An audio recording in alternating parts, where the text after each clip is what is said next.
Hi, welcome to Smith and Grezzy. We're going to do a little podcast this week because we thought it'd be useful to look at the reaction on social theatre, as me and Sandy call it, to the area and Spring Festival pieces. There's been quite a furore about some pieces, Sandy, but not others. No. Let's tackle the elephant in the room straight away. Indian Summer. That caused a lot of fuss. And to be fair, I don't think we need to get into that now. I thought Ewan Fox and Chris Thomas do a podcast, which I would urge people to go the live one? The live one. They do it on a Wednesday night sometimes. Yeah. Look, I think there's another one just been advertised now. Yeah. For October sometime. Get onto it and listen and they have one of those chat bar things at the side where you can throw your tuppence worth in and for consideration and discussion. Ewan does tend to read a lot of them out. He does. Yeah. And it's very well done, but I think it deserves a bigger listenership. But to be fair to the two lads doing it, I thought they covered this discussion about cultural appropriation in the Indian Summer piece and the possible racist connotations of it and all that. I thought they covered that and really, really well and put it to bed. So I don't think there's any point in us getting into that. What I would like to address is just the music itself. Okay. Now we did discuss on the podcast when we did all the area pieces release as to why this piece was chosen. Yeah. Or one of the reasons. It's a very, very well written piece for that level of banding, and it was chosen, and in danger of repeating myself, because banding's struggling for numbers for players, and this piece can be played by a reduced band, right? So you could go with 15, 18 players if you had to. And do a right job on it. And you could still do a good job on it and it would sound complete, right? Yeah. But I think there's a lot more to the piece than that. There's a comment that came up. A guy called Mark Wright wrote the following, and I thought this was pretty sort of, bang on. He said, seeing a lot of negative comments about Indian Summer being selected for the 4-section area piece, this is a piece that a lot of non-contesting bands will have in their library and will have played in concerts in the past. If this selection gets more bands registering for the areas thinking, let's have a go at this, and increase entries in a section that has been declining for a number of years now, surely that can only be a good thing for the banding pyramid. He carries on. Eric Ball was a master of brass band scoring. Indian Summer is a great choice because, as you say, it's accessible for a wide range of bands and players. That said, it is definitely one of those pieces that it's hard to make sound amazing, but easy to make sound terrible. And I think that, he's sort of bang on. But I mean, the point that Mark makes about trying to get bands to enter. Now, when I did that, the podcast that Ewan and Chris did, right? I mentioned that I had heard just that earlier that day that there's a band up in the north, community band, who have never contested, never had the desire to really, but they know Indian Summer. They have played it. It's exactly like Mark Wright says on that post he did, and they are registering as a band, and they're going to compete. Wonderful. In the northwest area, right? Yeah.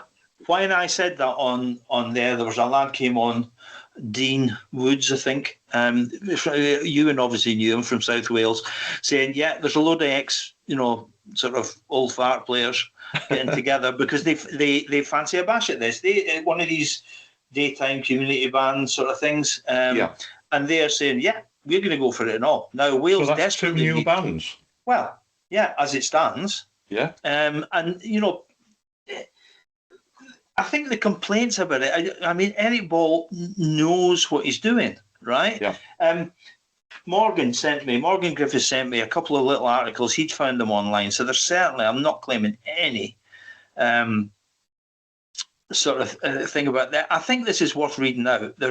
Eric Ball has written a couple of little articles about Indian Summer years ago. We're talking I in was the going to 50s. say, this must be when it was published. Yeah, it was. Yeah. And I think, not to try and bore people by my terrible narration, but I am going to read them out because I think it actually sums up how well thought out this piece is. Yeah. By Eric Ball. So I'll read it out. I'm not exactly sure which year this was. I think it's the early 50s. All right.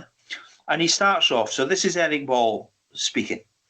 Sometime last year, a well-known personality in the contesting world suggested that test pieces for third and fourth section bands ought always to commence with something which the whole band can get its teeth into, in inverted commas, so that the players are not likely to get rattled by the falterings of nervous soloists early in the piece.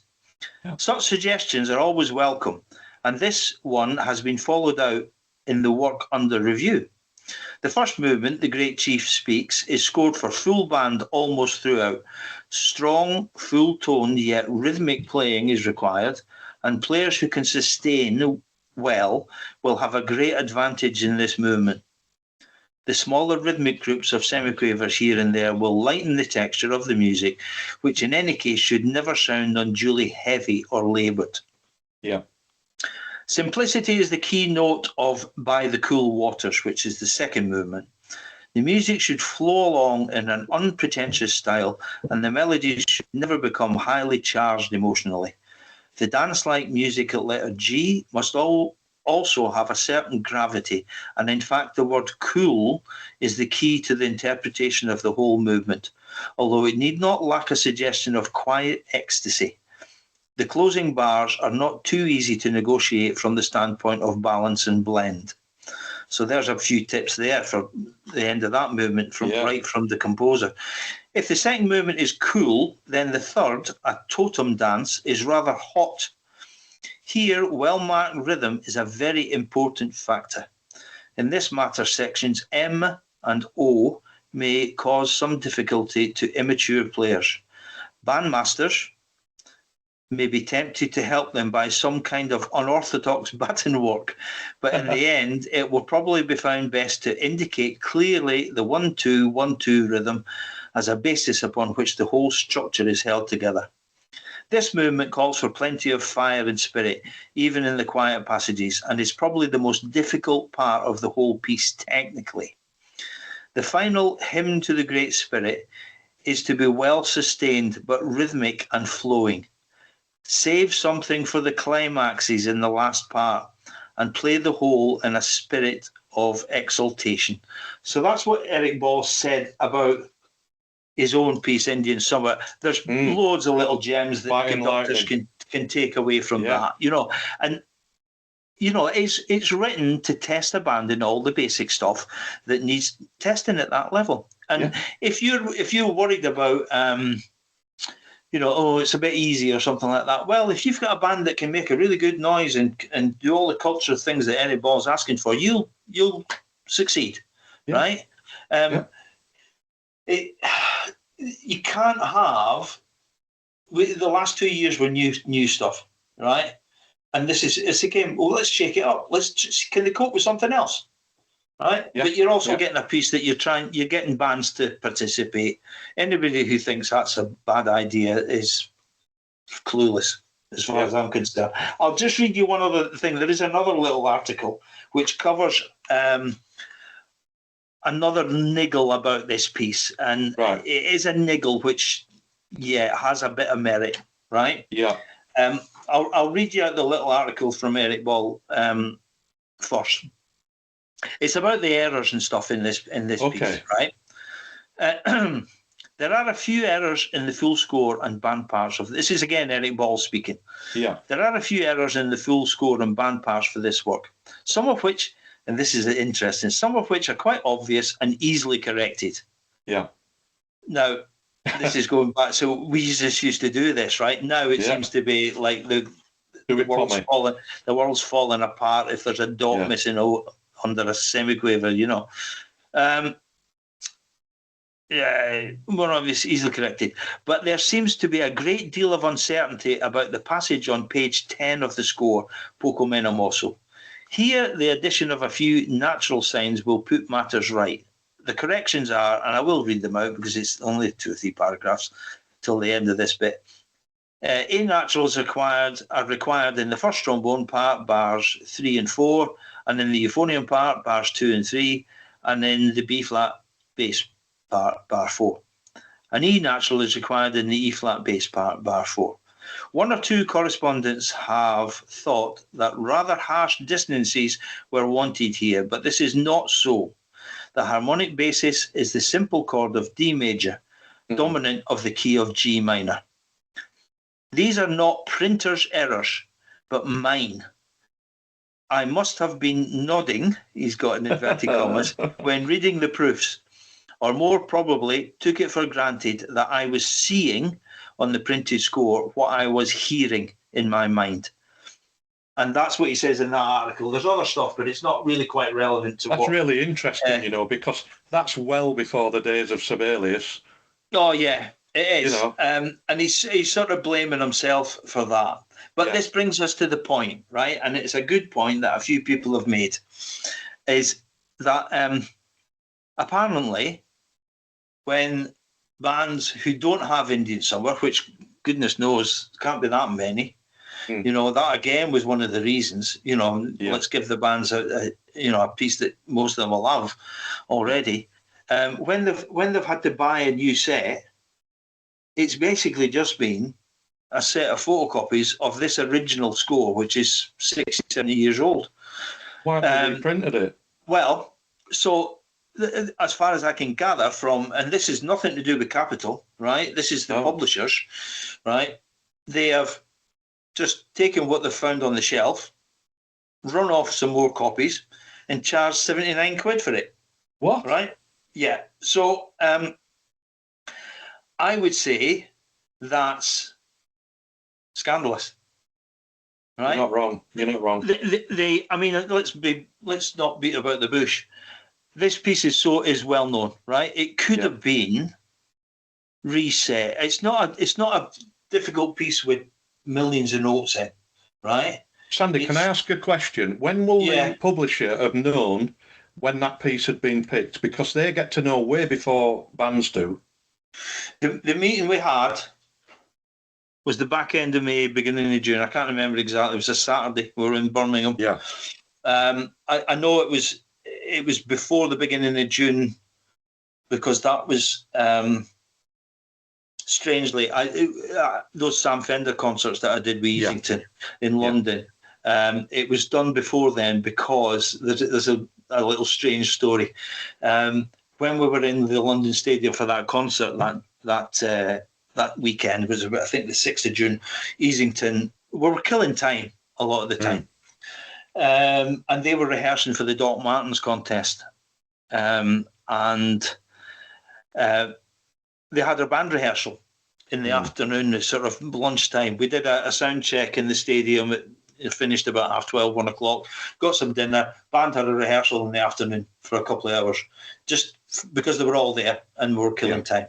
Strangely, they were practicing Elgar Variations for the Doc Martin contest. And I spoke to Peter Lawson just earlier tonight about another Sam Fender thing we're going to do. And I said, Peter, that when we were rehearsing that in London, when you were rehearsing it, I was just sat listening. I says, I bet you thought that rehearsal influenced us picking that piece. And he says, well, a few of the band have sort of said that. I says, no. I says, I had to keep my mouth shut, obviously. But I knew we'd done the meeting 10 days before, and I had no idea what they were playing for Doc Martens.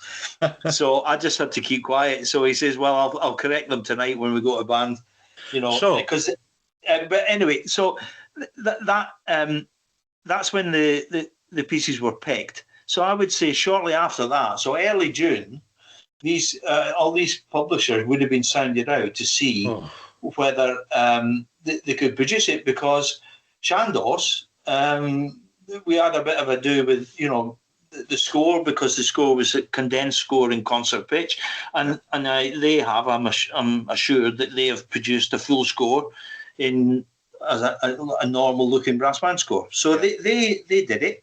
I'm just a bit. I'm going to put it out there, Sandy. This is. I'm not going to name the publisher. I know exactly who it is. It's not on. They've got to stop taking the piss out of bands. It's just not on.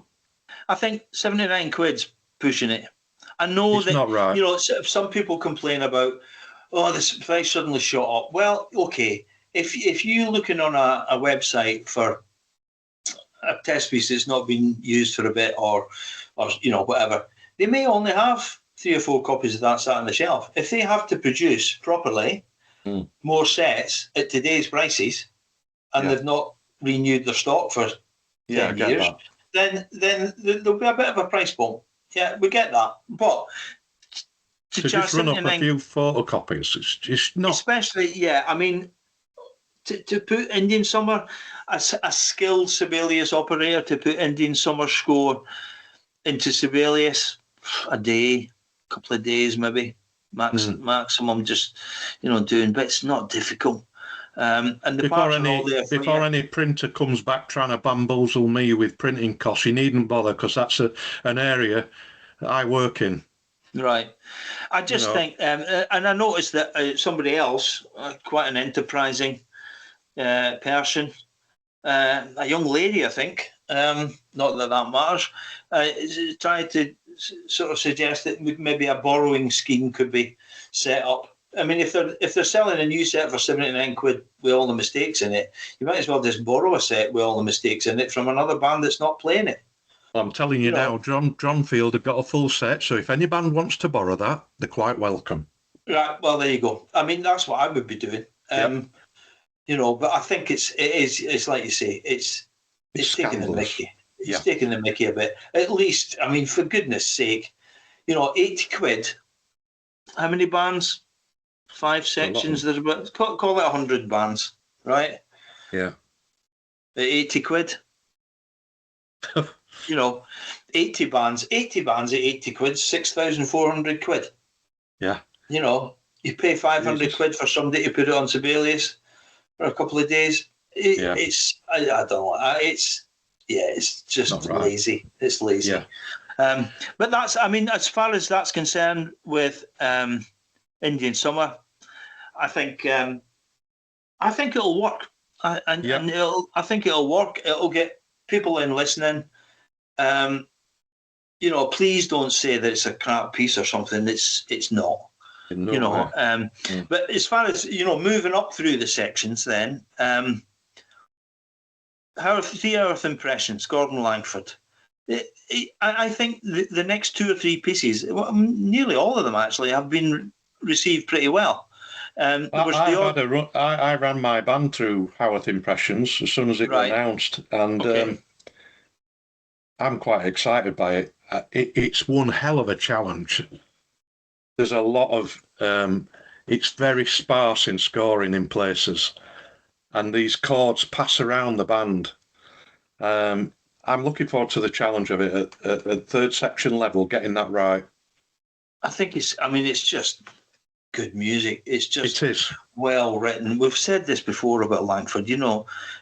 One comment that I noticed was someone put up that 3rd and 4th section bands will not be happy about the 3rd and 4th section test pieces. But the trouble with these comments is... I saw this. Now, I know exactly who it was from.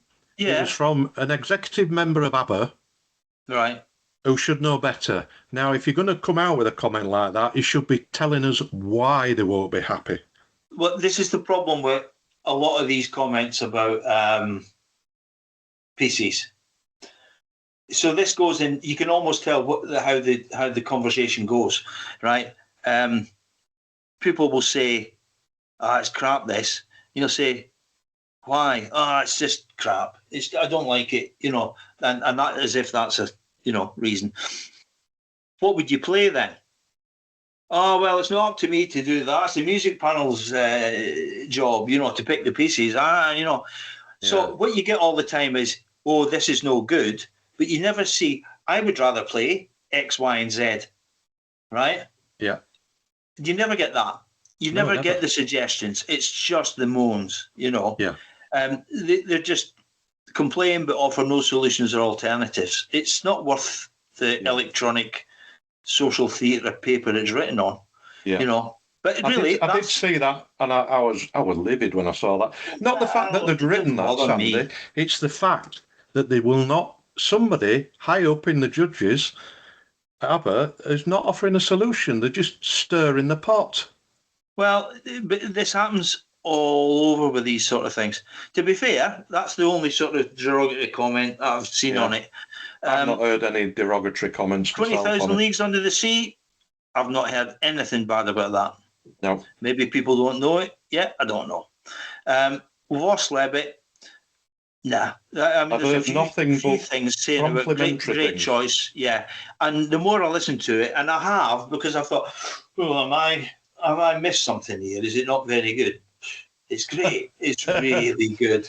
And it's a test. All those pieces. There was one comment I saw about Elgar Variations. And again, this falls into this category, right, of a numpty comment, right? Yeah. Elgar Variations is dross, right? Which is fine. If you think it's dross, that's fine. Tell us why you think it's dross, right? Because I think it's pretty good.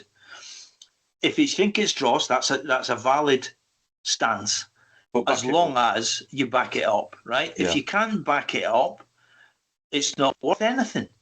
And also, give us what else would you fancy? If it's not Elgar Variations isn't good enough, right? Then what do you want to play? Tell us. But they never do. No, they don't. They never do, right? So it's sort of circular, this, and it's not worth it, like we say. So let's move on, Sandy, to the social theatre regarding, and these are not to do with you. You're not on these panels. No. Regarding the Spring Festival 2026 test piece. The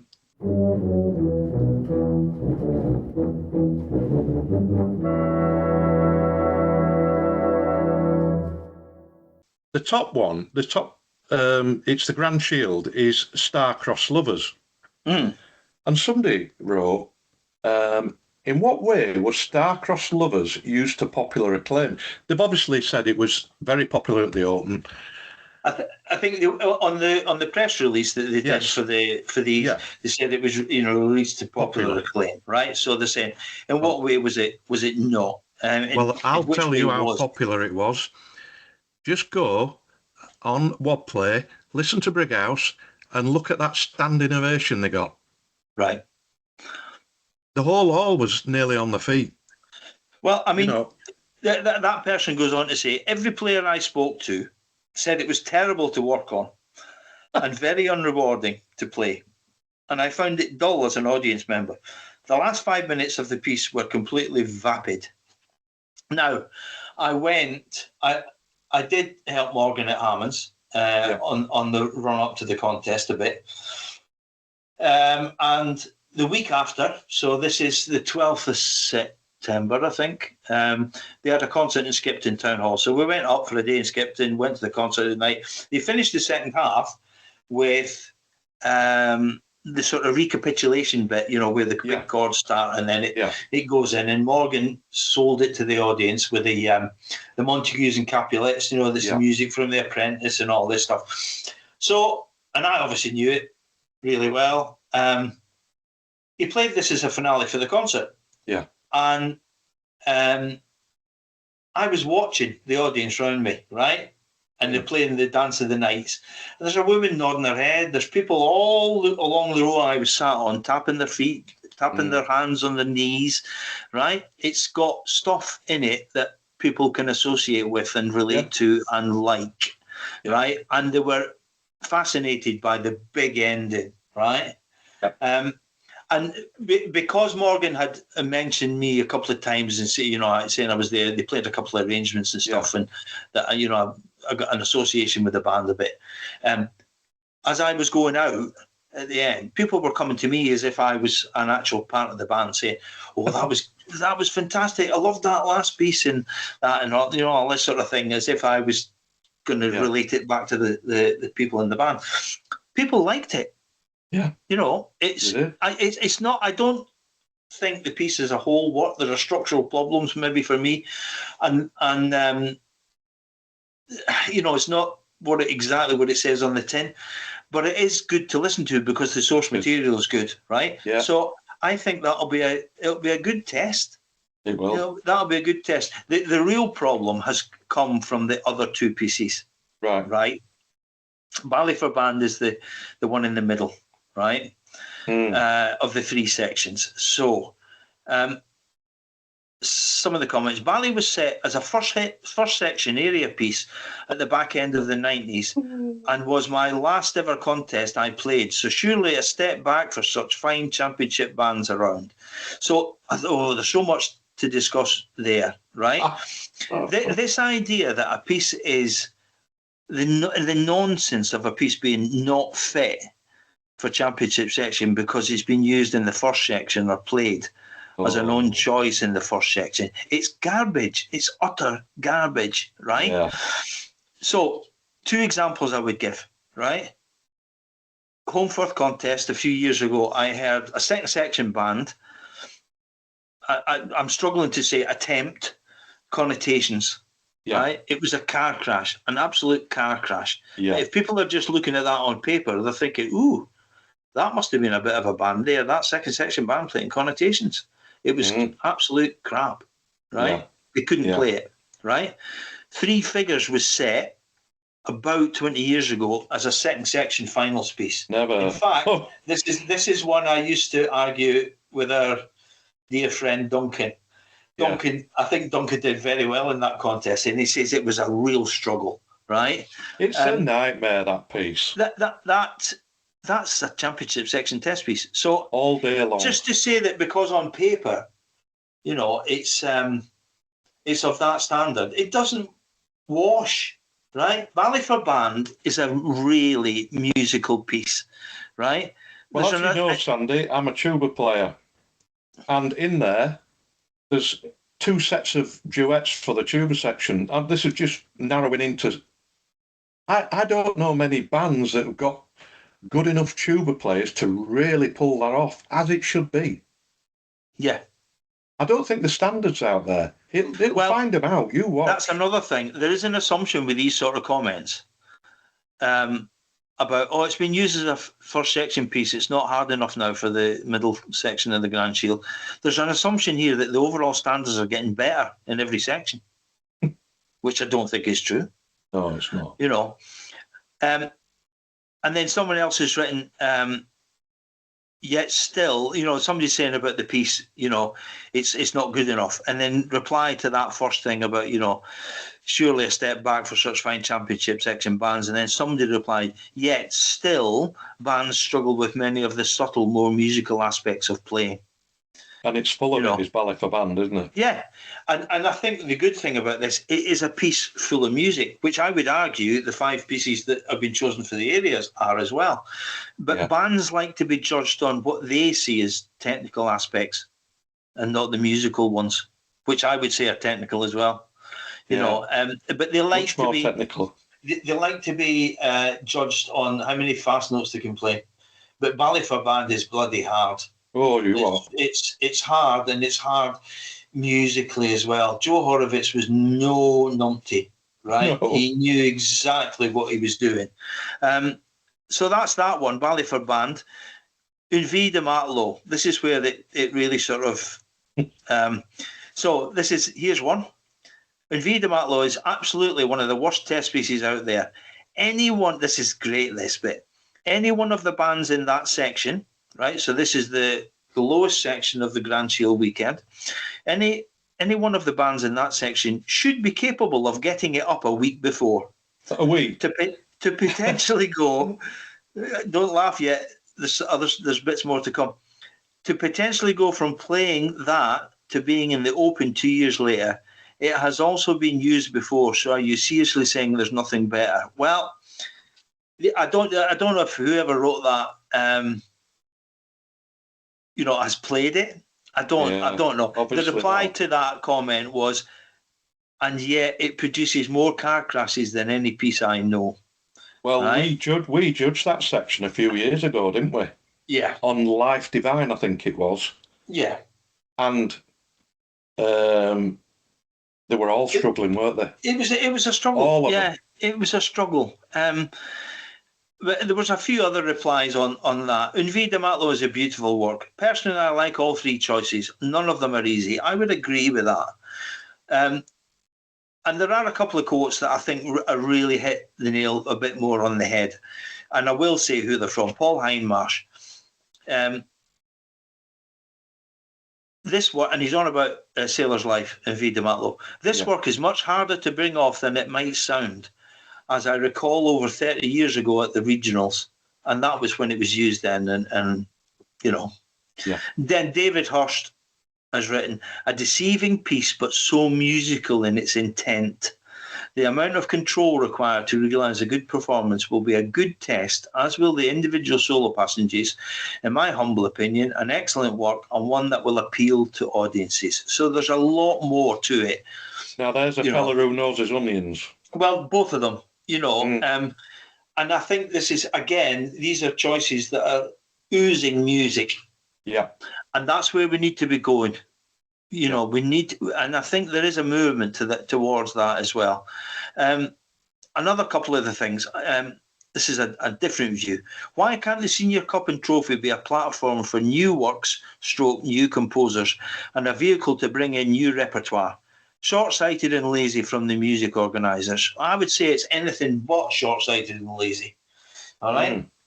I am sick to death of this idea that music's any good or not good based on its age. It's easily disproven. And why should it be a platform for trying out new stuff? Why? I don't see any reason.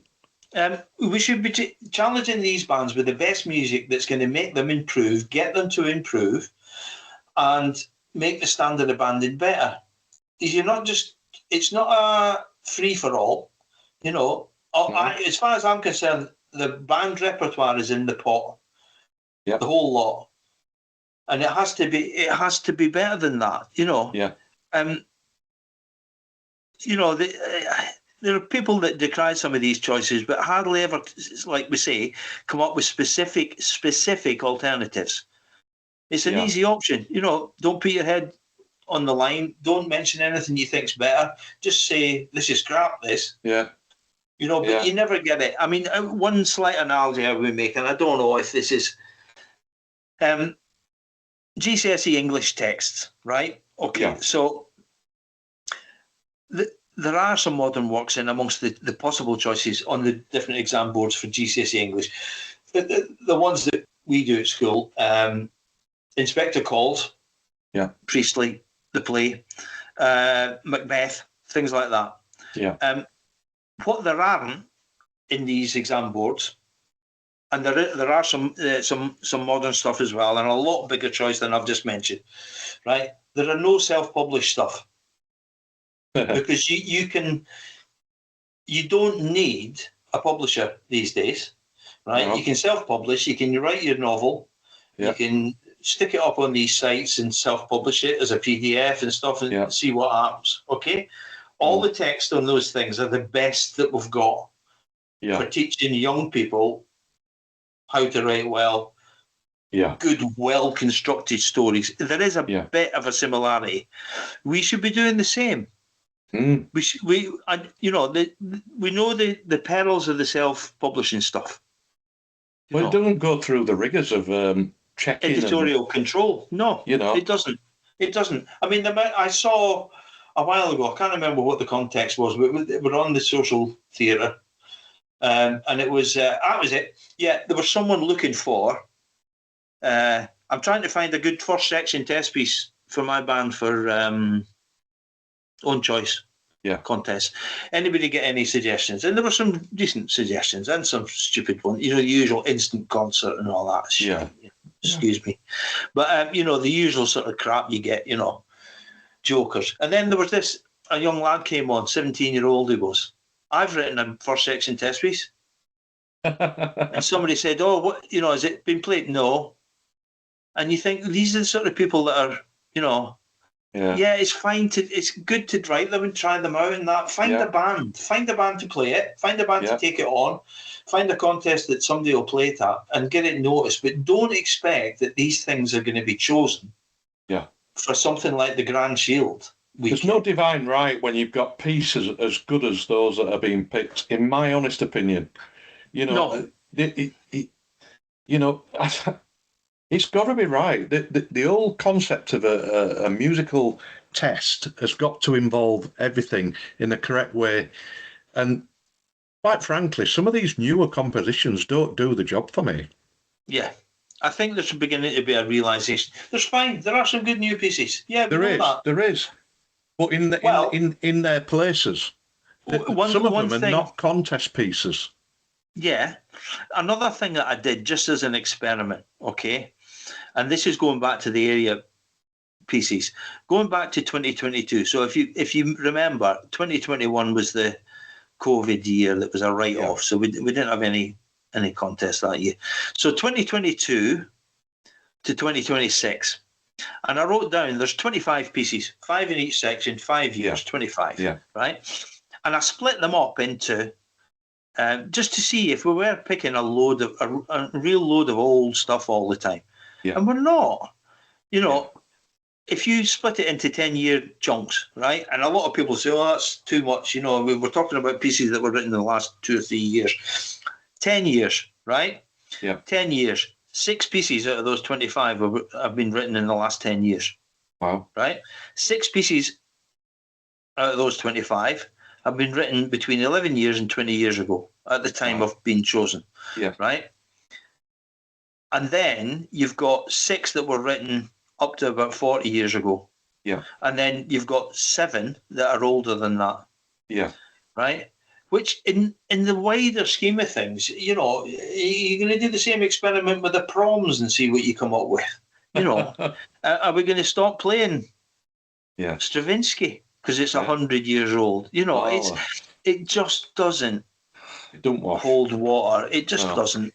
So I think the final points you need to consider when all of these test pieces do these pieces test in the correct ways to find out which are the best bands, right? And I would argue that all of these pieces, the 5 for the areas and the 3 for the Grand Shield, will do the job. Oh, absolutely. You will not be able to BS your way through A Sailor's Life or Ballet for Band or any of them, or the Langford or the Waslebet or anything at all, or Phil Harper's piece. You won't be able to BS your way through these. No. They have to be played. Then you're not going to cover up stuff, right?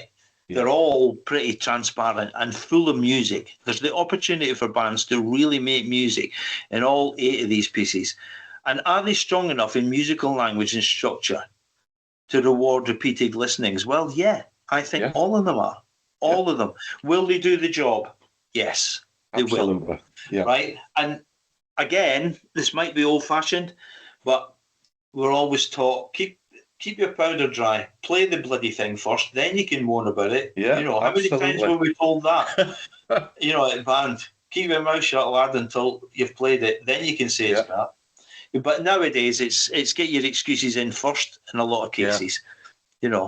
So I remember Sandy back in the dark days when there were Cloughie and Jacko and Philip, and if any of the youngsters used to say, "Oh, it's a shit piece, it's crap," keep your mouth shut.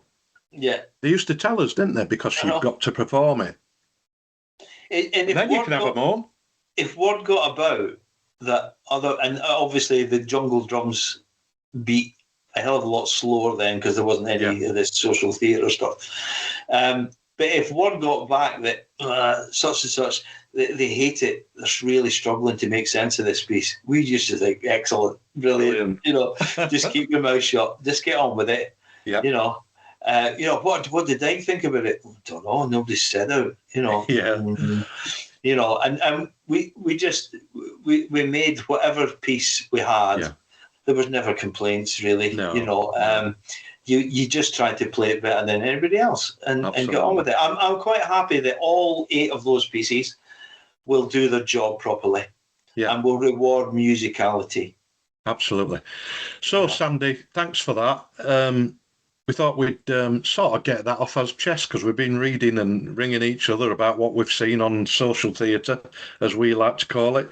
So, from Smith and Grezzy, that's over and out for this week. We'll see you next time. Thank you. Bye.